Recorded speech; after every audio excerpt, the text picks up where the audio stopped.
জীবনে এমন সময় আসে যখন মনে হয় সব দরজা বন্ধ, সব চেষ্টা ব্যর্থ, মন বলে আর পারছি না। ঠিক সেই সময়ে শ্রীকৃষ্ণ বলেন, ধৈর্য ধরো, সময় বদলাবে। শ্রীকৃষ্ণ কখনো বলেননি যে কষ্ট আসবে না, কিন্তু তিনি বলেছেন কষ্ট চিরকাল থাকে না। আজকের এই ভিডিওতে আমরা শ্রীকৃষ্ণর জীবন থেকেই জানব কিভাবে মন শক্ত রেখে ধৈর্য ধরে শেষ পর্যন্ত জয়ী হওয়া যায়। যদি আজ আপনি কষ্টে থাকেন, হতাশে থাকেন বা হেরে যেতে বসেন, তাহলে এই ভিডিওটি শেষ পর্যন্ত দেখুন, কারণ হয়তো শ্রীকৃষ্ণের এই কথাগুলোই আপনাকে আবার দাঁড়াতে শেখাবে, আপনাকে আবার নতুন পথ খুঁজতে শেখাবে। চলুন তাহলে বেশি দেরি না করে সরাসরি ভিডিওটা শুরু করি। জয় শ্রীকৃষ্ণ। নমস্কার, আমি আকাশ। পুরাণ পর্ব ইউটিউব চ্যানেলে আপনাদেরকে আবারও স্বাগত। বন্ধুরা, কেমন আছেন আপনারা সবাই? অবশ্যই কমেন্ট করে জানাবেন, আর ভিডিওগুলো কেমন লাগছে সেটিও জানাবেন। চলুন সরাসরি ভিডিওতে যাওয়া যাক এবং শুনে নেওয়া যাক যে ধৈর্য, মন শক্ত করে ধৈর্য ধরলে জয় যে নিশ্চিত, তা কৃষ্ণের মুখ থেকে বা কৃষ্ণের কিছু উদাহরণ দিয়েই আজকের ভিডিওটা শুরু করা যাক। স্বয়ং ভগবান শ্রীকৃষ্ণ যেখানে ধৈর্য ধরেছিল, সেখানে আমরা তো সাধারণ মানুষ, তাহলে কেন আমরা ধৈর্য ধরবো না?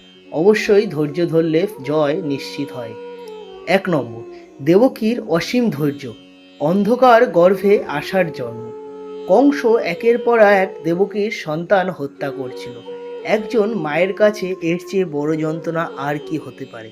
তবুও দেবকী চিৎকার করেননি ঈশ্বরের বিরুদ্ধে। তিনি জানতেন যে কষ্ট তিনি সহ্য করছেন, সেই কষ্টই একদিন মুক্তির কারণ হবে, আর সেই ধৈর্যের ফলই ছিল শ্রীকৃষ্ণের জন্ম। শিক্ষা: ধৈর্য মানে সহ্য করা নয়, ধৈর্য মানে বিশ্বাস ধরে রাখা।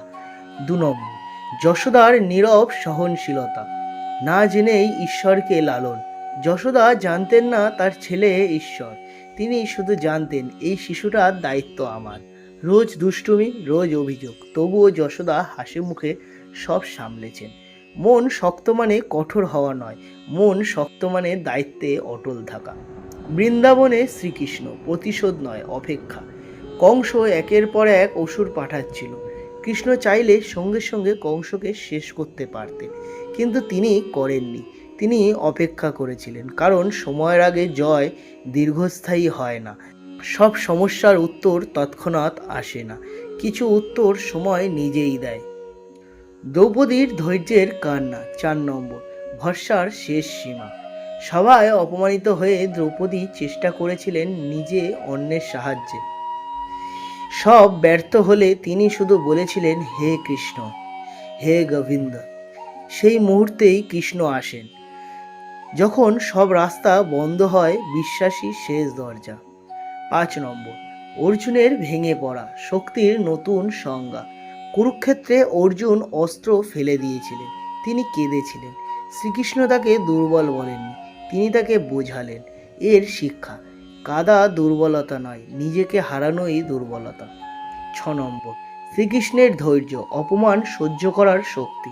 শিশুপাল বারবার শ্রীকৃষ্ণকে অপমান করেছিল, কৃষ্ণ সব সহ্য করেছিলেন, কিন্তু সীমা পেরোতেই বিচার হয়।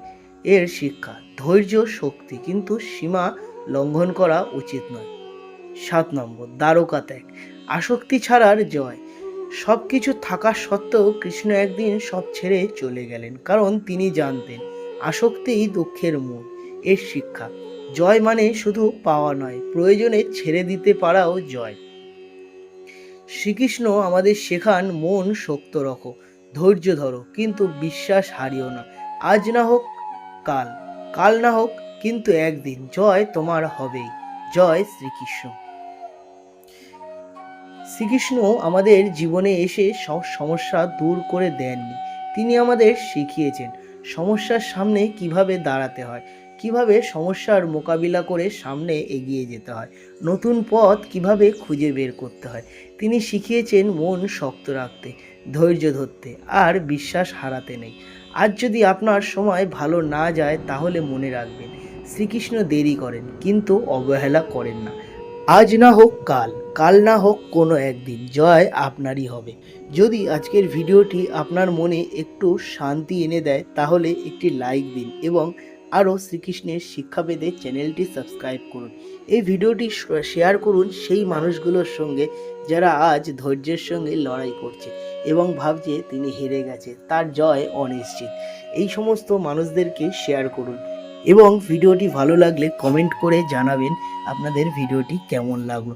আমি আবার ফিরে আসব আরও একটি সুন্দর শ্রীকৃষ্ণের কথা নিয়ে এবং নতুন ধর্মভিত্তিক আধ্যাত্মিক আলোচনা নিয়ে। তাহলে আজকের মতো এই পর্যন্ত, দেখা হবে পরের কোনো একটা নতুন ভিডিওতে।